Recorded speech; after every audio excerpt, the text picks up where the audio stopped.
When a woman said she had her best life before you, aka she is bored, should we let her go, or she's just miscommunicating opinion and feelings?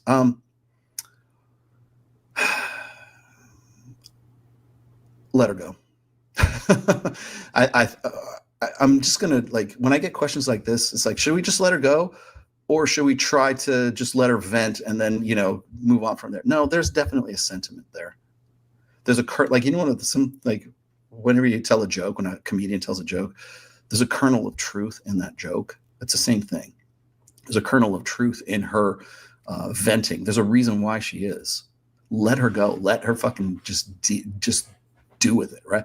Like, remember the guy who was like this guy right here? I wanted to play this one more time here.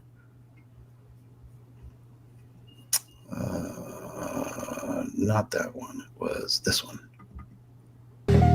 Stop, honey, you're being annoying. Stop, you're being annoying now. See how fast guys become nonchalant in relationship? Watch until the end.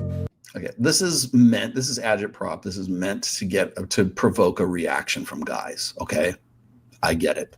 But guys, the reason why it does is because guys can easily cast themselves in the role of this guy. Now, what this guy did, you don't do this. Never do this. Honey, come on, I didn't mean it. I'm sorry. No, I got it. I heard you. I'm annoying. No, I got it. What are you doing? I'm sitting down. I don't want to annoy you. What are you doing? I thought we were going out to lunch. Okay, this is how I know this is staged. Okay? The reason why I know that, okay, well, obviously it's staged because there's a cameraman there, right? The reason that's staged, even if they tried to sell it as if it wasn't, but even if it's not staged, right? No woman cares enough. When you act like a kid, when you act like a little petulant child, that's when shit happens. That's all you're doing is confirming that you are a beta. You're a chump. No woman is like, here. She's going to jump on his back here in a second. I'll just let that part play. I'm good. I don't want to annoy you. Where are you going? I'm going over here. I don't want to annoy you. Okay, this is mommy dealing with child. Oh my God. What are you doing up here? You're folding your laundry? Yeah, I'm packing up. I was just wanting to see what you were doing. Clean. Putting on my clothes right and folding them. Do you want to hang out with me? Okay, you want to hang out with me? No woman, if a guy's in that state, no woman is asking that question. No! Leave me alone. I don't want to be touched. I don't want to be touched. Don't touch my You know, nipples. stop laughing at me. Don't touch my face! Okay, that's how you know this is bullshit. Okay. But guys, why does that agitate guys? Because they've been in that. Like, I will guarantee you, Akash has been in that. In fact, I showed the video last week where he was in the closet literally in the closet with his wife. Like, she can do any level of disrespect to him, and he'll pay for it, and he'll go with it, and he'll laugh it off, and he'll think that it's just normal being in a normal relationship. It's going to wear on him at some. It probably already has worn on him because it's affecting his career. But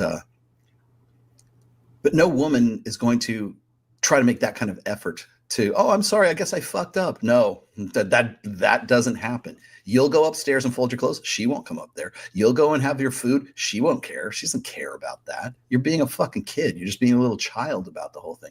You know what you do? You pick up, you leave, and you go to the fucking gym. That's what you do. Come back, and say, well, you can, like, I think a lot of guys think that they're like, withdrawing or pulling themselves away from their wives or their woman is in some way punishment. It's not. They don't care. They simply, especially if you're in a situation where you have to get behind her and kind of hug on and kiss on her shoulder and all this bullshit. If you have to get into that, if she's not the one doing that to you, you're in a bad relationship. If she's not the one that wants to get with you all the time, is grabbing on you to the point where you're annoyed by it, right? Imagine a guy, switch the gender roles here. Imagine there's the guy and she's the one that's grabbing on him and kissing on him and everything like that. How many guys go, no, stop, you're annoying me. No. And even if a guy did, it would be funny. It would be lighthearted. She really loves him that much. Oh, how endearing. A guy does that, he's acting like a bitch. And what was his response? He acted like a bitch. So something to keep in mind. I wanted to throw that one out there because people were running on that one for a little bit there. But the fact of the matter is like that he handled that incorrectly. So what's the best way to handle that? I mean, it's not a bad thing. Like if that's the case, if you give it if a woman gives you even the sign that she doesn't want you in the same room as her, you've already got a problem there. Number two is, even if that's the case, understand what that is, and then don't act like a little bitch. Just go back to what you're doing and just fucking leave it at that. Let her come to you. Don't you, when you're going to her and you're annoying her because you're going to her and you're trying to initiate, and you're the one that's like, you're the one that's making all the effort. You're the one that's making all the initiation and stuff like that. If that's your relationship, get the fuck out.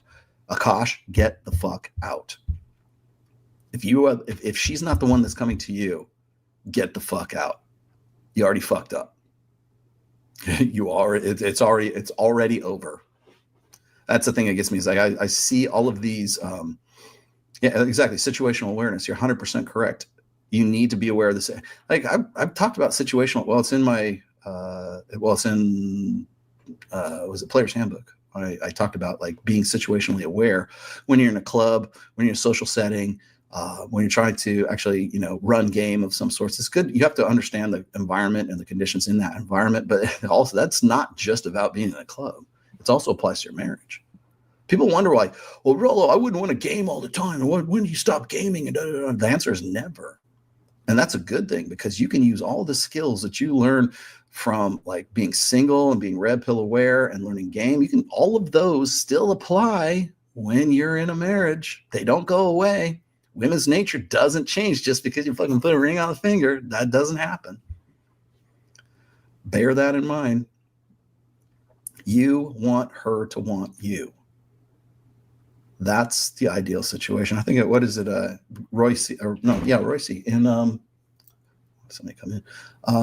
Royce was saying in the 16 Commandments of Poon, never say I love you first. It's not because you're being a dick about it. Hell, God, wait a minute. Hold on a second. I got a good one for you.